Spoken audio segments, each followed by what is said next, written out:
4 నిండిన దగ్గర నుంచి 14 ఏళ్లలోపు 80% బ్రెయిన్ డెవలప్మెంట్ ఈ ఏజ్ లో అవుతుంది అని సైంటిఫిక్ అప్రోచ్ చెప్తున్నమాట. ఆ టైంలో కనుక మనం రైట్ ఎక్సర్సైజ్ బ్రెయిన్ కి ఇవ్వగలిగితే దీని రిజల్ట్ చాలా ఎక్స్ట్రాడినరీ ఉంటుంది కిడ్స్ అనేది మనం ప్రూవ్ చేసుకోవడం అనమాట.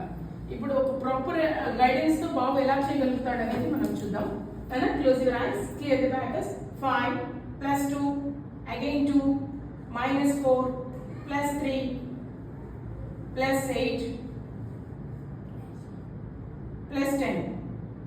What is the answer? 26. Very good. One more. Clear the brackets. 5 + 2 again +2 -3 + 2 -8 + 9 + 10. What is the answer? 19 is the correct answer. You can cross check. మీరు కూడా క్రాస్ చెక్ చేయండి. ఇక్కడ నేను బాబుని ఏం చేస్తున్నాను అంటే తన పిక్చర్ ని విజువలైజ్ చేసుకుంటున్నాడు. కళ్ళు మూసుకుని చెప్తున్నాడు. ఈ పిక్చర్ ని ముందు థంబ్ అండ్ 4 ఫింగర్ తో మేము ప్రాక్టీస్ చేస్తాం.